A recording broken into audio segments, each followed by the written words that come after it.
위하여 피청구인 윤석열은 파면되어야 합니다.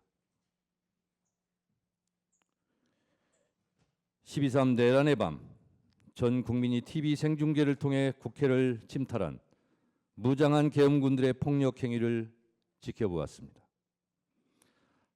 하늘도 알고 땅도 압니다. 하늘은 계엄군의 헬리콥터 굉음을 똑똑히 들었고 땅은 무장한 계엄군의 군합발을 보았습니다.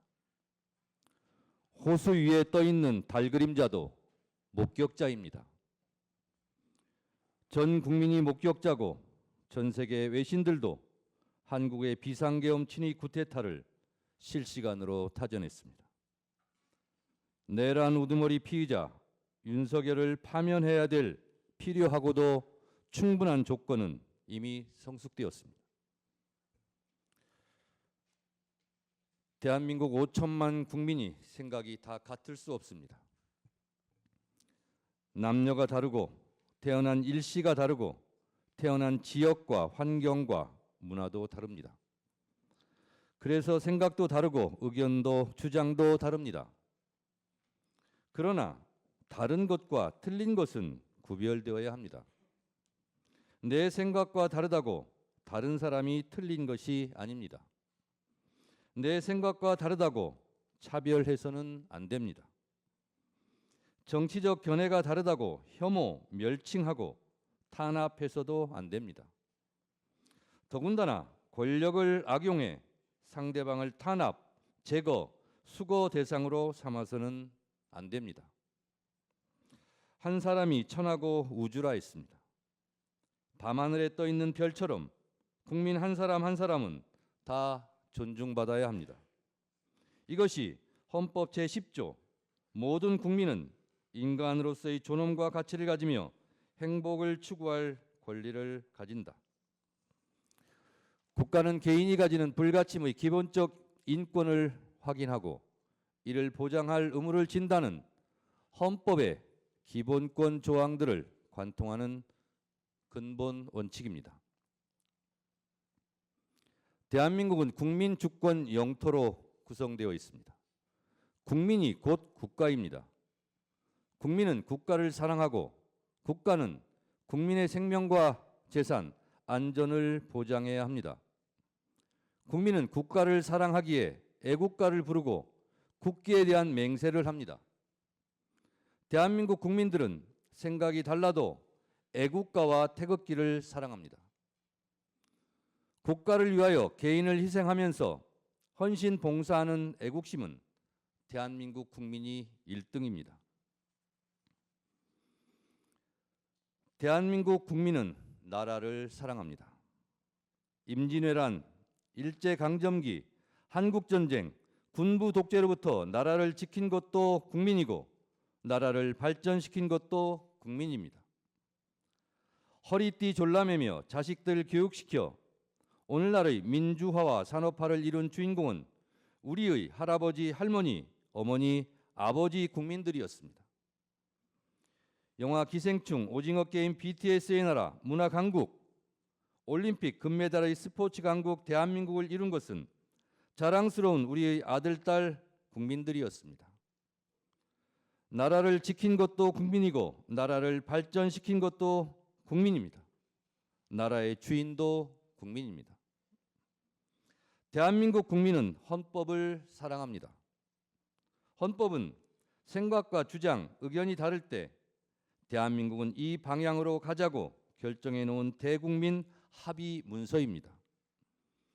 국민 전체의 약속이자 국민이 지켜야 할 국가 이정표입니다. 헌법은 나침반입니다. 헌법은 국민이고 애국가이고 태극기입니다. 대한민국 국민 누구도 헌법 위에 군림할 수 없습니다. 대한민국의 주권은 국민에게 있고 모든 권력은 국민으로부터 나온다는 것. 이것이 헌법 제1조 민주공화국의 헌법 정신입니다. 그런데 나라와 헌법을 사랑하는 국민을 총칼로 죽이려 했고 피로써 지켜온 민주주의를 짓밟고 피를 잉크 삼아 한자 한자 찍어 쓴 헌법을 파괴하려 했던 사람이 있습니다. 피로 쓴 민주주의 역사를 혀로 지우려 했습니다. 총칼로 헌법과 민주주의 심장인 국회를 유린하려 했습니다. 지금 이 탄핵 심판정에 있는 피청구인 윤석열입니다. 헌법수호 최후의 보루 헌재 재판관님, 프랑스 공화국은 관용으로 건설되지 않았습니다. 민족 반역자에게는 공소시효가 없다며 나치 부역자를 끝까지 추적해 무관용으로 처벌하였기에 역설적이게도 프랑스는 관용의 나라, 똘레랑스의 나라가 될 수 있었습니다. 오늘날 문화예술의 강국 프랑스는 이렇게 건설되었습니다.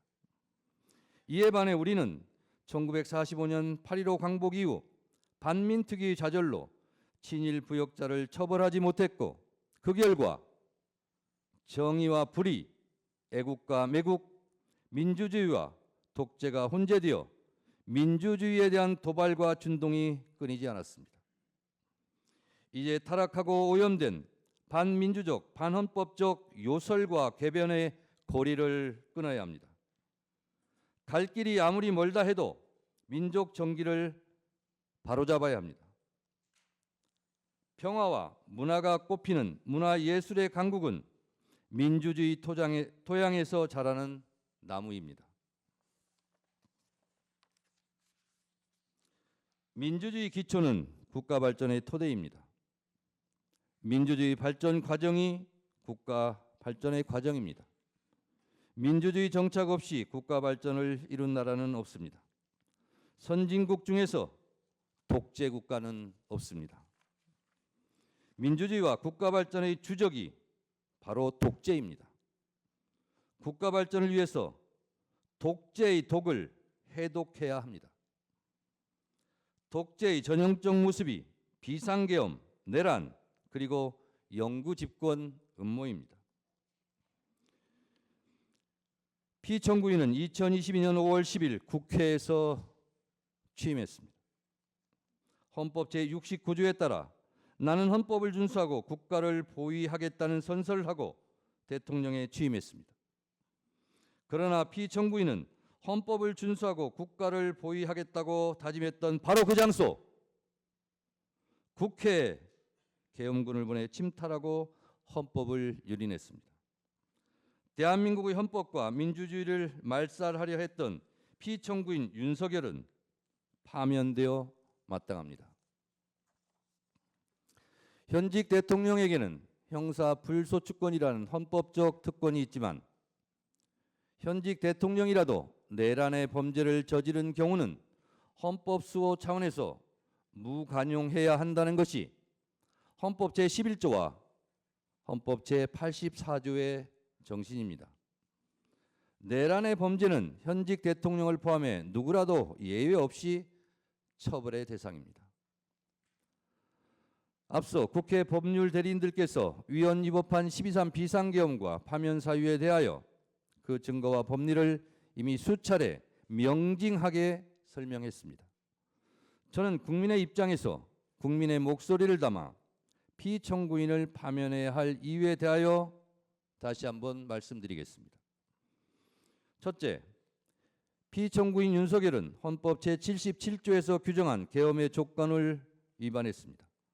헌법 제77조 1항에 대통령은 전시, 사변 또는 이에 준하는 국가 비상사태에 있어서 병력으로서 군사상의 필요에 응하거나 공공의 안녕 질서를 유지할 필요가 있을 때에는 법률이 정하는 바에 의하여 계엄을 선포할 수 있다고 되어 있습니다. 12월 3일의 대한민국은 전시, 사변 또는 이에 준하는 국가 비상사태도 아니었고 병력으로서 군사상의 필요에 응하거나 공공의 안녕 질서를 유지할 필요가 없었습니다. 평온한 하루였습니다. 병력으로서 공공의 안녕 질서를 해친 장본인이 피청구인입니다.